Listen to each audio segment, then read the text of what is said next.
1948. For Palestinians, that year is Al-Nakba, or the catastrophe.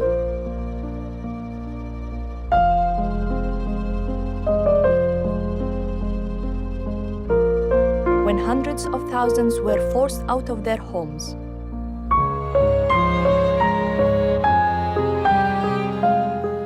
For Israelis, that year marks the creation of the State of Israel.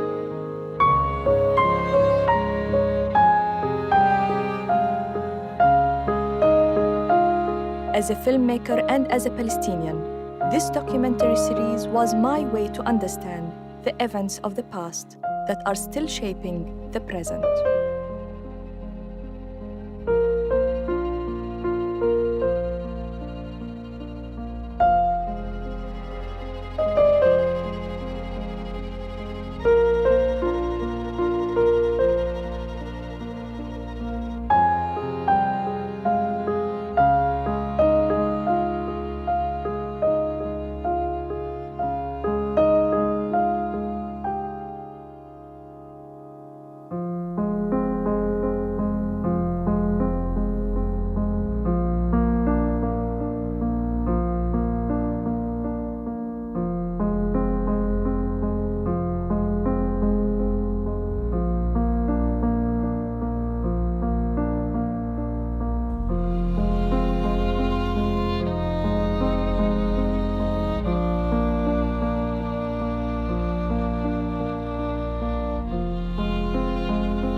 Our story starts here in 1799, outside the walls of Acre in Ottoman-controlled Palestine.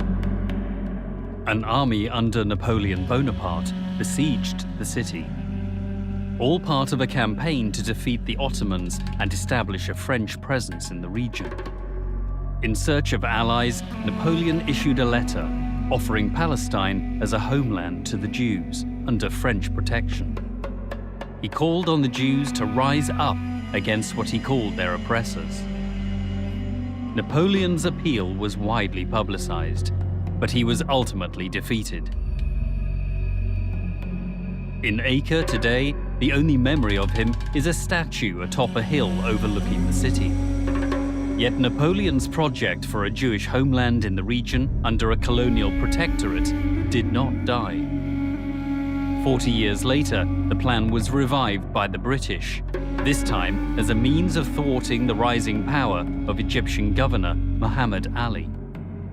In 1840, British Foreign Secretary Lord Palmerston wrote to his ambassador in Constantinople, urging him to convince the Sultan and his entourage to open Palestine for the immigration of Jews.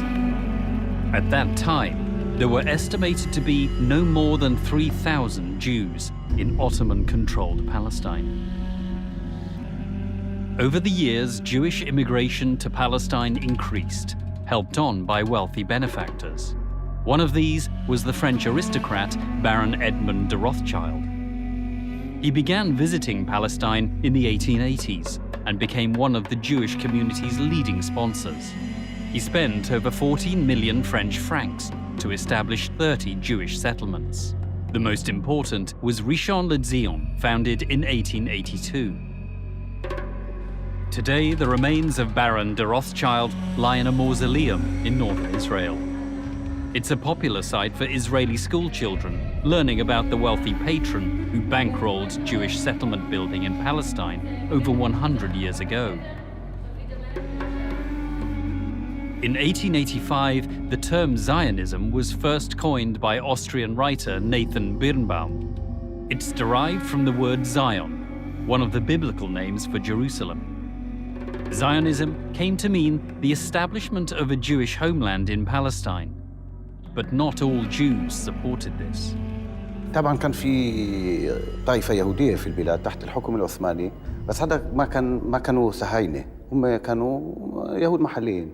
أما اليهود اللي أجوا من أوروبا، خصوصاً من شرق أوروبا هذيك الوقت في أواخر القرن ال19، كان بدهم يبنوا صهيوني يهودي جديد. In 1896, Theodor Herzl, an Austro-Hungarian journalist, wrote a book called The Jewish State. It is considered one of the most important texts of early Zionism. Herzl envisioned the founding of a future independent Jewish state during the 20th century. His colleague Max Nordau sent 2 rabbis to Palestine to investigate the prospects for a Jewish state there. Their report concluded, "The bride is beautiful, but she is married to another man." The rabbis understood that Palestine's spouse was the Palestinian society rooted in its soil.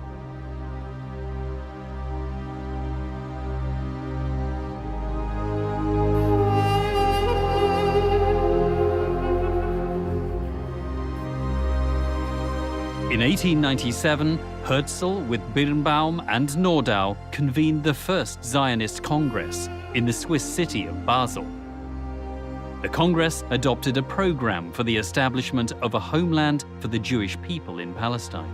إنما هرتزل بدأ يدعو رسمياً وعلناً لإقامة هذا الكيان، وثانياً اتصال بدول العالم الكبرى آنذاك في أوروبا بشكل خاص حتى تحمي واحدة منها تحمي هذا الكيان. فهرتزل هو أبو الدولة الصهيونية ما في شك، لكنه ليس مبدع الفكر الصهيوني. هو ما عقد مؤتمر لهذه الدول معاً واتفقت الدول على دعمه.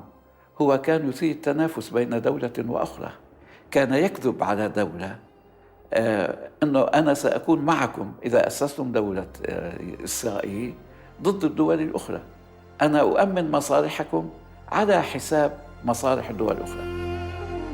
In 1907, the British government set up a committee to devise a strategy toward the Muslim Arab population of the Ottoman Empire.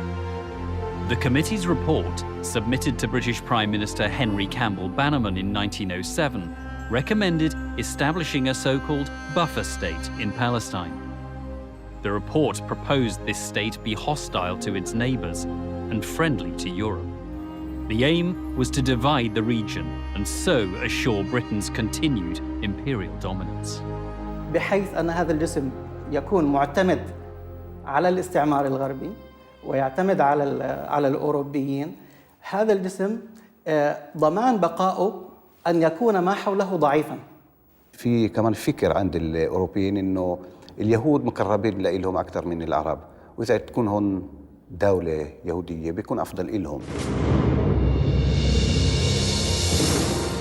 In 1907, Chaim Weizmann, a chemist who had emerged as a leader among British Zionists, visited Palestine for the first time.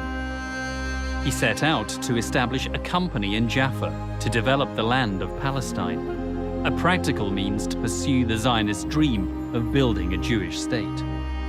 His venture was supported by Baron de Rothschild. Within 3 years, a major deal was struck. The Jewish National Fund, set up to buy land in Palestine, purchased some 10,000 dunams in the Maj bin Amma region of northern Palestine. The sale to the Jewish National Fund had dire consequences for the thousands of Palestinian farmers living on the land. أكثر من 60,000 فلسطيني في منطقة مرج بن عامر. إذا كانت النكبة تعني ترحيل الإنسان الفلسطيني من أرضه والاستيلاء على أرضه في القوة ضمن هذول المركبين، فحقيقة النكبة بدأت عشرات السنين قبل 48. A more drastic form of colonialism than the average classical European colonialism, in the sense that their purpose was actually not so much only to exploit the locals, but to drive them out. From the very early moment that the Zionist movement targeted Palestine as the place for Jewish independence and statehood, and it was clear that there were Palestinians on the land, the Zionist leaders and common people alike got used to the idea that the only way of making Palestine a Jewish state is by causing the Palestinians to leave. إخلاء الفلاحين هو تطبيق للمبدأين، من ناحية الاستيلاء على الأرض تسمى تهويد الأرض، وثانيا العمل العبري، وهو الاستعاضة عن فلاحين عرب بيهود إما من شرق أوروبا، وفي حالات أخرى عندما قل العدد استعانوا بيهود من اليمن. A Jewish militia known as Hashomer was established to protect the growing number of Jewish settlements. Jews held demonstrations to demand the recognition of Hebrew as an official language under Ottoman rule. العربي والفلسطيني كان واعي من اليوم الأول لمفهوم الصهيونية. هي حركة عنصرية تبحث عن رأس مال لاستعمار أرض وتوظيف البعد الديني لجعلها وطن لمن تبقى منها يهود العالم في هوية وكيان ومستقبل سياسي. هذا الوعي كان واضح جدا عن نجيب عزوري، كان واضح جدا عن نجيب نصار. In 1908, Najib Nassar, a Palestinian pharmacist, began publishing a newspaper called Al-Carmel. In it, he warned of Zionism as a movement aimed at displacing the Palestinians. He wrote, "The Jewish state would be a poisonous dagger in the heart of the Arabs." The outbreak of World War I in 1914 created new opportunities to reshape the Middle East. خلال الحرب البريطانيين كان يفكروا عن الموقع، يعني فلسطين على قرب من قناة السويس ودور بريطانيا في مصر آنذاك كان يدل على دور خاص لبريطانيا في فلسطين، ورأوا في اليهود وفي الحركة الصهيونية شريك في أمر استراتيجي استعماري. In 1915, a secret memorandum was presented to the British cabinet under the title The Future of Palestine. It was drafted by Herbert Samuel, a British politician and Zionist committed to Palestine becoming a home for the Jewish people. In the document, Samuel advised that the time was not ripe for the establishment of an autonomous Jewish state in Palestine. He recommended instead that Palestine be annexed to the British Empire, describing this as the most welcome solution to the supporters of the Zionist movement. He expressed the hope that under British rule and over time, more Jews would settle in the land and grow into a majority among what he called the Mohammedans of Arab race.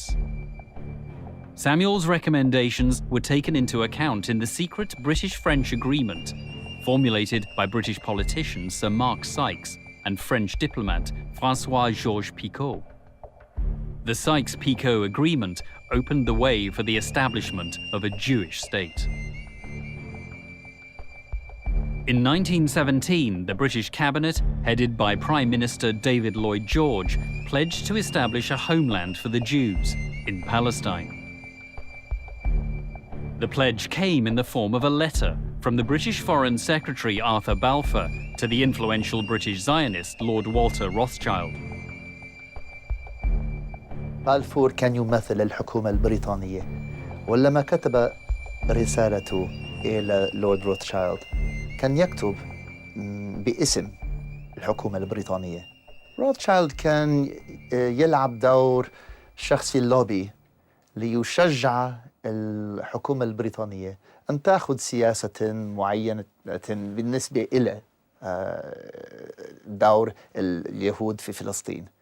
فكان يمثل الحركة الصهيونية، ووراء كلهم خايم فايزمان اللي كان المسؤول بالنسبة للورلد زاينست أورجانيزيشن أو المنظمة الدولية الصهيونية.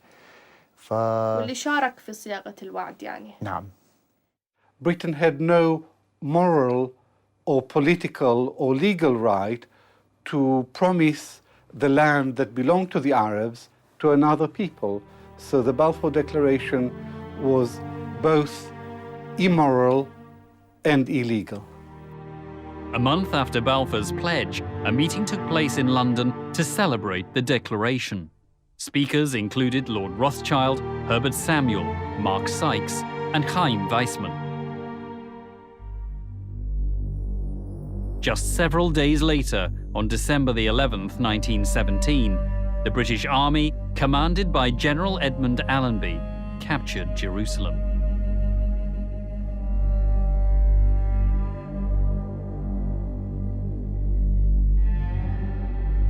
Entering the Holy City alongside Allenby was a Jewish military unit, established under British auspices. One member of this unit was David Ben-Gurion, who would later be Israel's first prime minister. The unit also included Ze'ev Jabotinsky, a future Zionist leader, as well as Nehemiah Rabin, soon to be father of young boy Yitzhak Rabin. Within a month, General Allenby welcomed Chaim Weizmann in Jerusalem. There were approximately 50,000 Jews in Palestine at this time, 10% of the population, among 500,000 Arabs. The Great War ended in 1918, and preparations were made for a peace conference in Paris. President of the United States, Woodrow Wilson, commissioned an investigation into the non-Turkish areas of the former Ottoman Empire. The commission was headed by the academic Dr. Henry King and a politician, Charles Crane. When it was eventually published, the Crane-King report proved to be political dynamite. The report stated that the non-Jewish population of Palestine, nearly 9/10 of the whole, was emphatically against the Zionist program. The report went on to warn that anti-Zionist feeling in Palestine and Syria was intense and not likely to be flouted. It divulged conversations with British officers who suggested a force of not less than 50,000 soldiers would be required to initiate the Zionist program. The authors judged all this as evidence of what they described as a strong sense of the injustice of the Zionist program. The report concluded Jewish immigration should be definitely limited, and the project for making Palestine distinctly a Jewish commonwealth should be given up. The Crane-King report fell on deaf ears.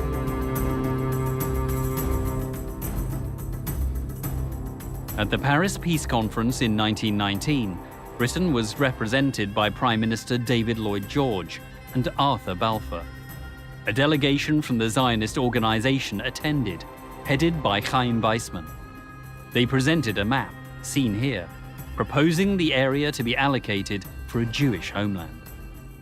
The map included both Palestine and the east bank of the Jordan River, as well as parts of what are today southern Lebanon and Syria. Parallel to the conference, the leader of the Arab delegation, Prince Faisal bin Hussein, signed with the Zionist delegation's leader what became known as the Faisal-Weizmann Agreement. It outlined Faisal's approval for a Jewish homeland in Palestine and an Arab nation in the larger Middle East. The agreement was mediated by Lieutenant Colonel Thomas Edward Lawrence, known as Lawrence of Arabia. Faisal signed, adding in his own handwriting that the agreement be dependent on the Arabs gaining their independence. الحركة الصهيونية من 1919 تقريبا فهموا إنه التركيز على السياسة الخارجية ما بكفي. يعني مضبوط لنا علاقات كتير كويسة في لندن، في لنا مكتب في نيويورك وواشنطن، ولنا ناس في برلين وفي باريس والى اخره. بس احنا فيهم ناس واحنا لازم او نتفق معهم، بس نيجي لإشي معهم لازم ناخذهم بعين الاعتبار على الاقل. و1919 اسسوا مركز استخباري للحركة الصهيونية 1919 وكانوا ناس يعني أنا ذكرت إنه كان في علاقات في كتير من المناطق علاقات منيحة بين اليهود والعرب، وكان في يهود كانوا الجيل الثاني هون، يعني إذا أبوهم إجا لهون في 84 1884 86 هم انخلقوا هون ولدوا هون، وكانوا يحكوا عربي ويركبوا فرسان ويروحوا عند العرب، وكان عندهم أصحاب عرب وصاروا يلموا معلومات. وشو المعلومات؟ معلومات من نوع واحد، معلومات سياسية. شو الرأي العام؟ هل بدهم يوافقوا مع المشروع الصهيوني أو لا؟ وين في أراضي فاضية؟ وين في ناس ممكن يبيعوا أراضي لليهود؟ هذا كان الشيء الثاني. حكي الثالث بنقدر نقول كان إذا في خطة لمهاجمة يهود بمنطقة معينة، يكون واحد يقول لك يعني جماعة قعدوا عندنا وحكوا بكرة بدنا نروح عن مستوطنة معينة ومعبروا له، يروح يحكي لأصحابه اليهود. In 1920, the first British High Commissioner for Palestine was appointed. Controversially, London selected Herbert Samuel for the post.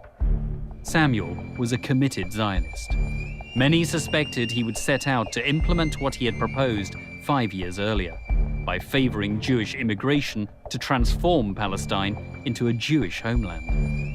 In 1922, the League of Nations formalized British rule in Palestine.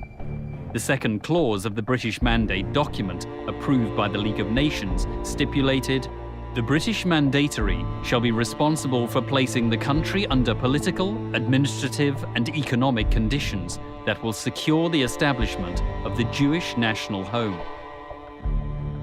British High Commissioner Herbert Samuel decreed Hebrew as an official language of Palestine alongside Arabic and English.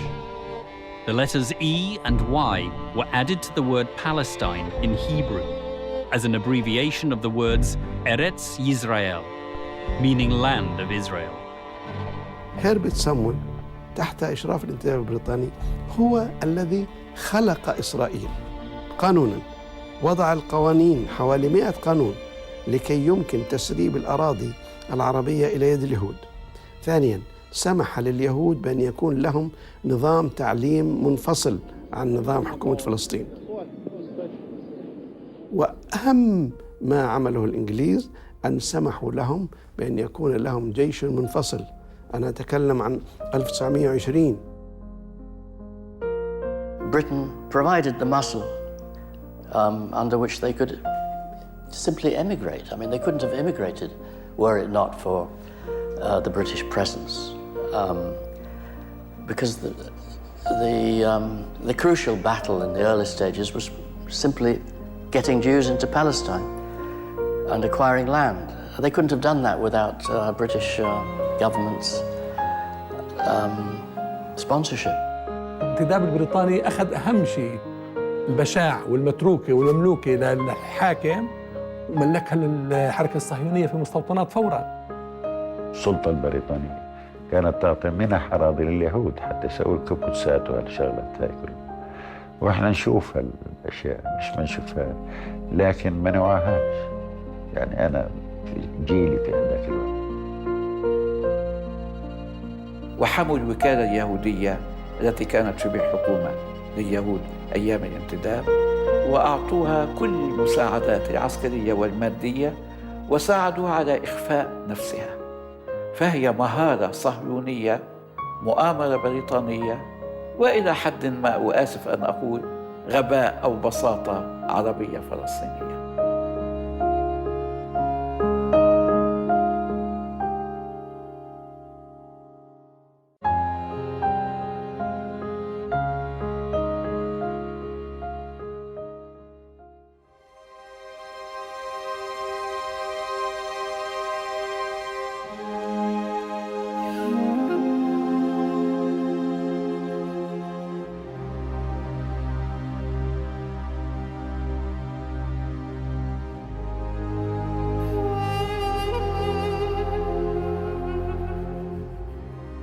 Palestinians viewed the British Mandatory Authority and British troops on the ground as siding with the Jews.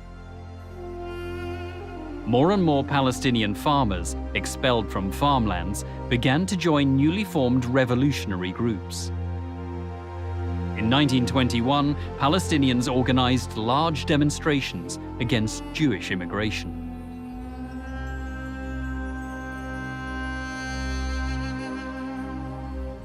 At that time, the Palestinian leadership was in effect hereditary, within one family.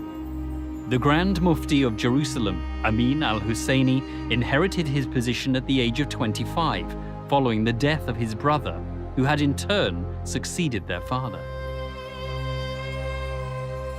The leadership sent successive delegations to London to discuss the Palestinian question. الحركة الوطنية الفلسطينية في كل وقت كانت تعمل على أن تجمع الصيف والشتاء تحت سقف واحد، الحفاظ على صداقة بريطانيا في جانب ومعاداة الحركة الصهيونية في جانب آخر، وهذا لا يمكن أن يستقيم. نخبة دقيقة جدا، رقيقة جدا بالعدد يعني وبالتعليم، تقابل نخبة إمبراطوريات.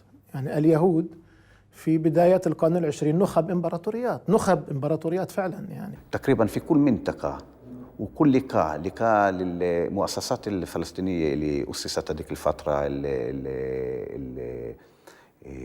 مثلا اللجنة المسيحية المسلمية وكل المؤسسات والمجلس الإسلامي أعلى والهيئة الإسلامية، كل المؤسسات بعد كم من ساعة من الجلسة كان في تقرير لليهود هيك وهيك حكوا هذا رأيه هيك وهذا ممكن تشتغلوا معه، هذا عدو إلكم وهذا ممكن تشتروه بالمال وإلى آخره، والتقارير يعني موجودة بالأرشيف الصهيوني. The changes on the ground in Palestine can be noted in the British government's report to the Council of the League of Nations in 1925. The document reported the immigration of more than 33,000 Jews who were granted Palestinian nationality. This was 3 times the figure of the previous year. 13 new settlements were built according to the report. A Jewish labor union called the Histadrut had been set up under the direction of David Ben-Gurion, and the Jewish town of Tel Aviv was accorded municipal autonomy. In addition, the Hebrew University was officially opened in 1925 at a ceremony attended by British High Commissioner Herbert Samuel, the former British Foreign Secretary Arthur Balfour, and the head of the Zionist organization, Chaim Weizmann. As Weizmann's guest, Balfour visited a number of Jewish settlements. In Jerusalem, he met with Samuel and Allenby, the 2 men who had helped implement the policy he himself had laid out 8 years earlier in the famous Balfour Declaration.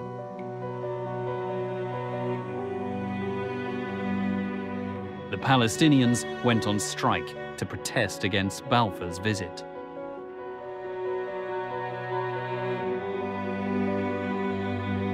They raised black flags to signal their opposition to the policies Balfour had set in train. The Palestinians were in somber mood. Not so the Zionists. الصورة المشهورة بتلاقي سيدة من الخليل حاطة 3 حجابات، سيدة في القدس حاطة حجاب واحد معظم وجهها مبين تحت الحجاب، والوطنية المسيحية فيش حجاب، وماشيين مع بعض وراحوا على بيت المندوب السامي واحتجوا واعترضوا. Weizmann congratulated Samuel for his work towards the establishment of a national Jewish homeland.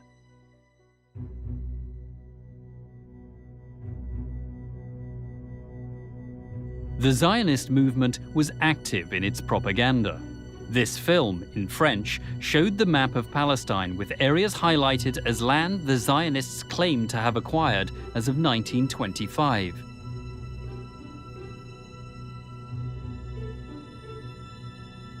The film also shows the areas Zionists planned to acquire within the next 25 years.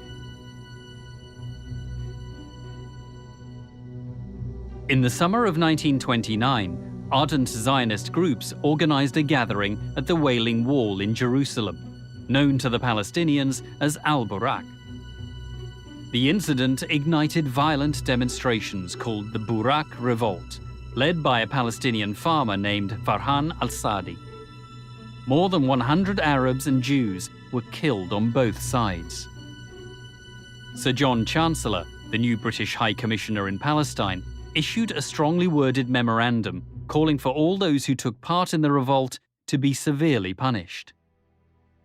3 Palestinians were arrested and accused of participating in the revolt. They were Fuad Hassan Hijazi from Safad, Atta Ahmed Al-Zir from Hebron, and Mohammed Khalil Jamjoum, whose picture could not be found. The 3 men were jailed here at Acre Prison. The British sentenced them to death. Arab delegations pleaded for their sentences to be commuted. But on June 17, 1930, the British authorities had the 3 men executed. A cemetery in Acre still contains the graves of the 3 men. In a final statement before their execution, they had written, "At the end of our lives, we say to the Arab leaders and Muslims all over the world, do not trust the foreigners. We lived and died for the Arab cause."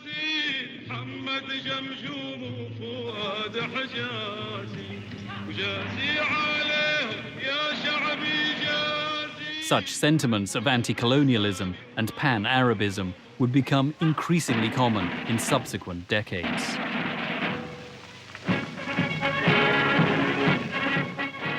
During the first 10 years of the British Mandate, the number of Jews in Palestine more than doubled to reach 175,000. Zionists all over the world were proud of their achievement. I am here today to ask you, my fellow Zionists, which attitude shall we take? Which of the possible attitudes that we face shall be our own? I would say to England, though I am only an American Jew, but an old-time reverencing admirer of Great Britain, I would say to England, if I could, an Arab Palestine is a threat to Great Britain and a menace to the world. A Jewish Palestine is an asset to Great Britain and a blessing to the world.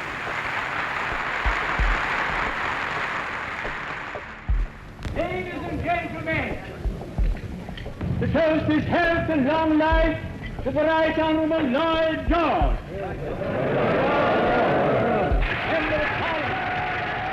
With Chaim Weizmann beside him, former British Prime Minister David Lloyd George reaffirmed his own Zionist credentials.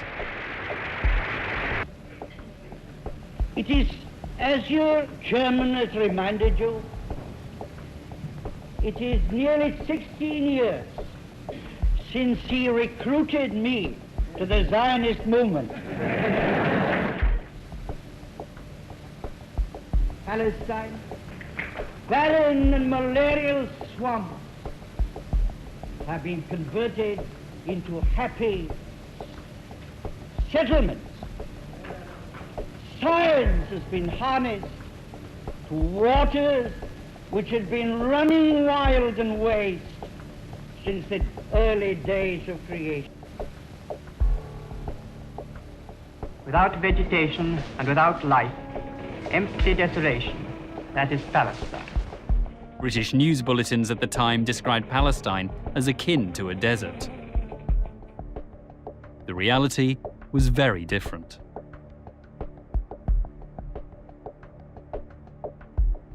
الزرع ومانة الله أمانة الله إنه ما بكيت تعرف تمشي فيه هيك الزرع الخضرة تصير فيها تطلع الصبح تروحي على المكساء تهدى ريحة الخضرة تفحفح نوار هالخيار نوار هالفقوس هالبندورة ها الحبة عيفها في الشي بعد عيفها بتذكرها 100%. إم الدنيا بكت عيفها.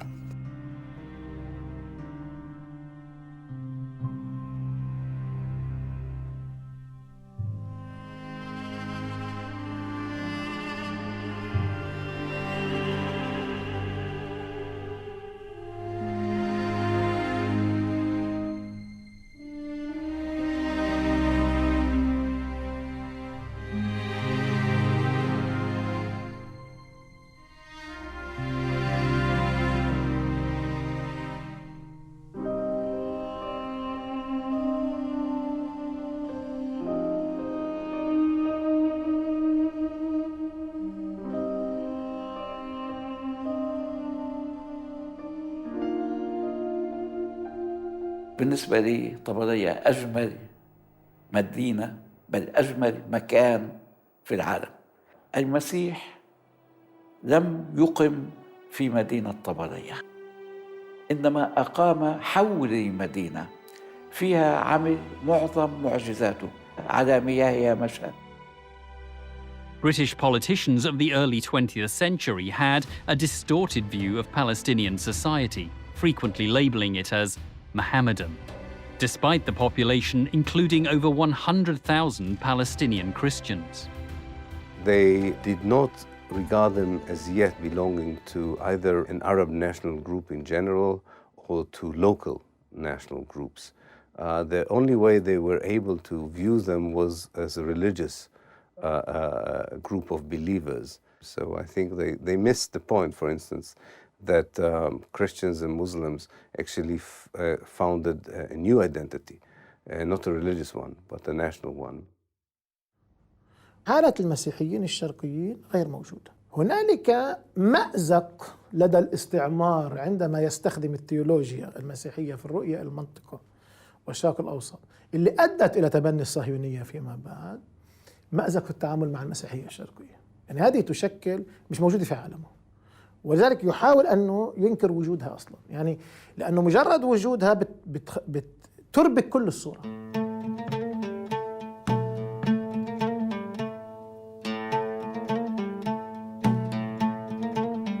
By 1933, protests against Jewish immigration were becoming ever more frequent in Palestine. Women took part side by side with men. The British authorities cracked down on demonstrations and arrested thousands.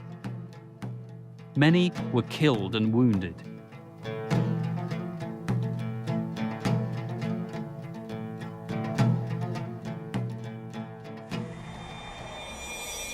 Musa Kazim al-Husseini, the 80-year-old former mayor of Jerusalem, was beaten by British soldiers during a demonstration in Jaffa. He later died of his injuries. The British authorities became ever more heavy-handed.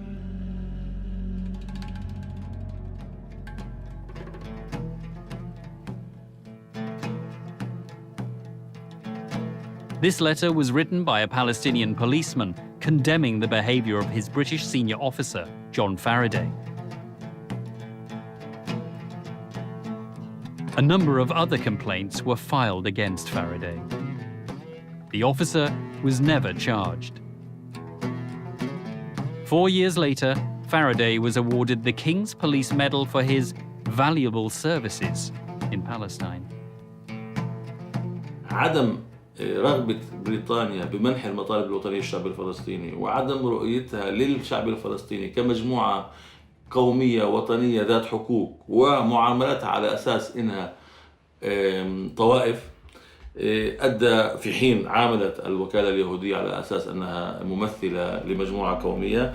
كل هذا مجتمعا أدى إلى تفاقم الوضع والصدام مع بريطانيا. Only still images of the Palestinian demonstrations are available in the archives.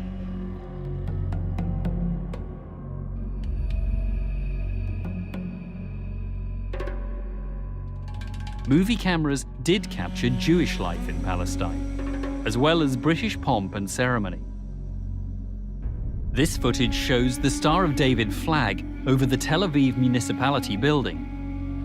This is footage of work in the diamond factories of Tel Aviv. And this footage shows the flow of new immigrants and the building of new settlements.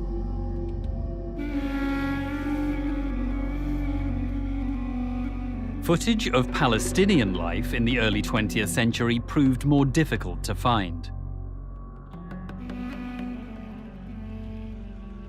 A Palestinian film archive had once existed, but had since been lost or gone mysteriously missing. We spent months searching for pictures of Palestinian lives. Eventually, in the vaults of the British Library, we found glimpses of this bygone era.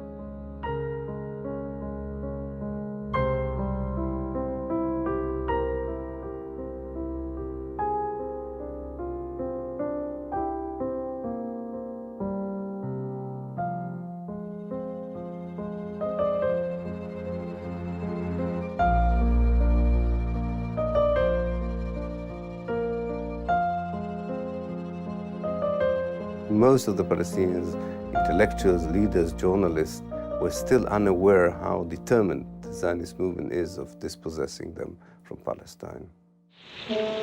In the 1930s, the number of Jews immigrating to Palestine began to increase significantly.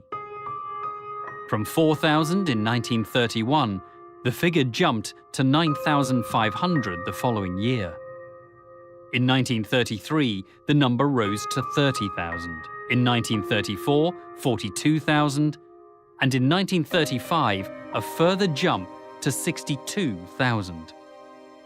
That same year, Palestinian poet Abdul Rahim Mahmoud wrote a poem which he read aloud to Prince Saud bin Abdulaziz of Saudi Arabia, who was visiting Jerusalem.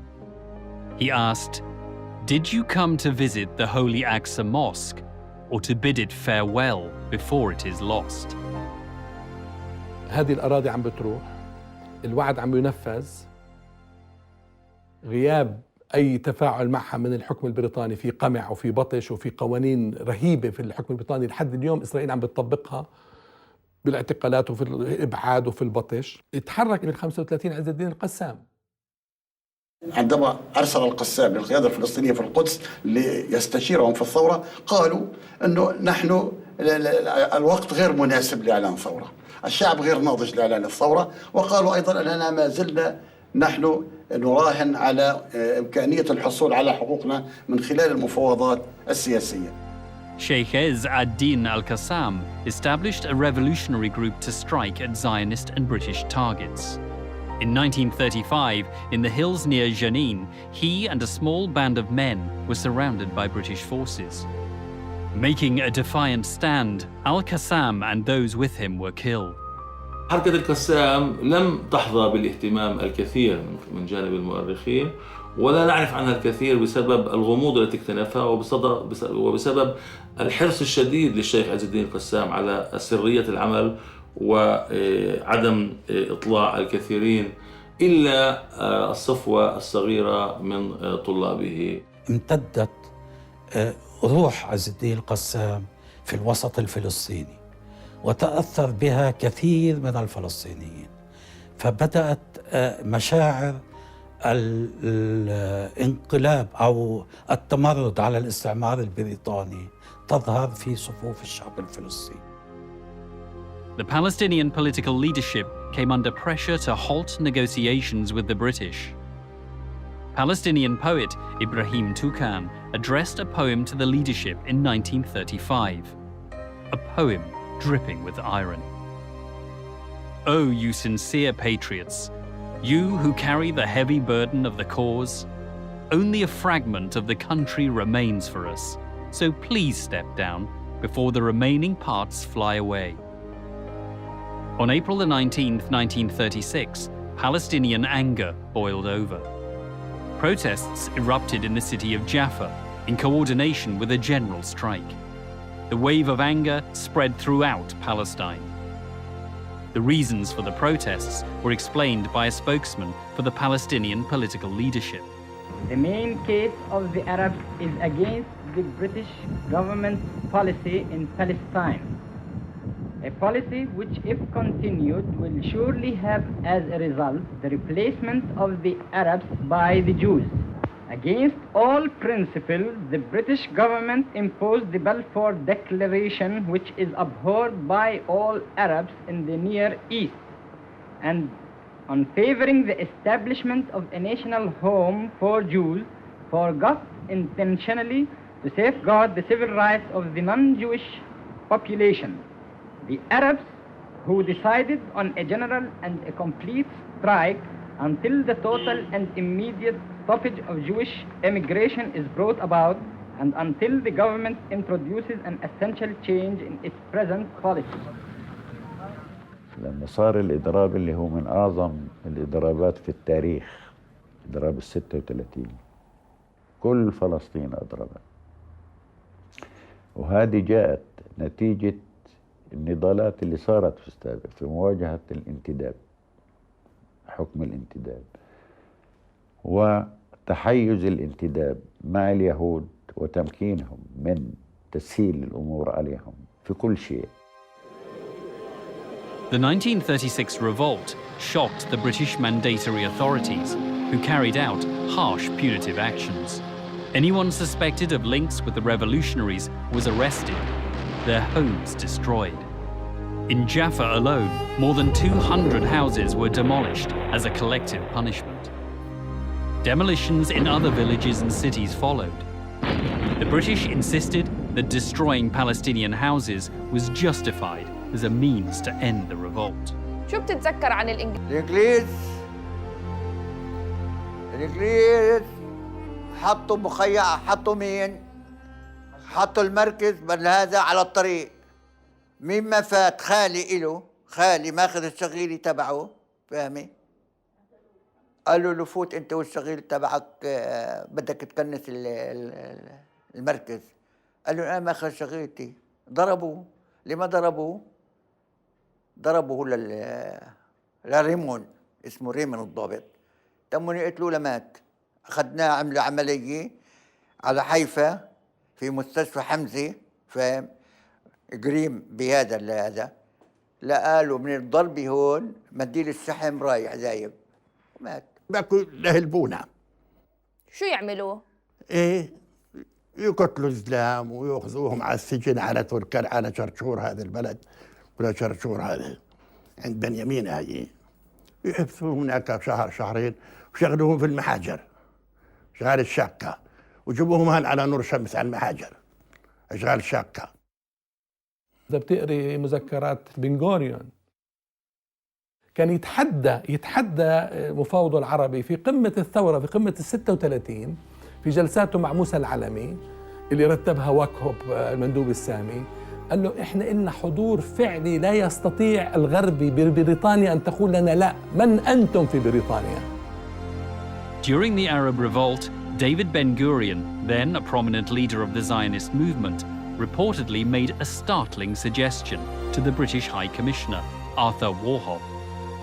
Ben-Gurion is said to have suggested all Palestinians expelled from their land by Jewish settlement building should be resettled in neighbouring Transjordan. The British High Commissioner is reported to have replied that this was, in his words, a good idea.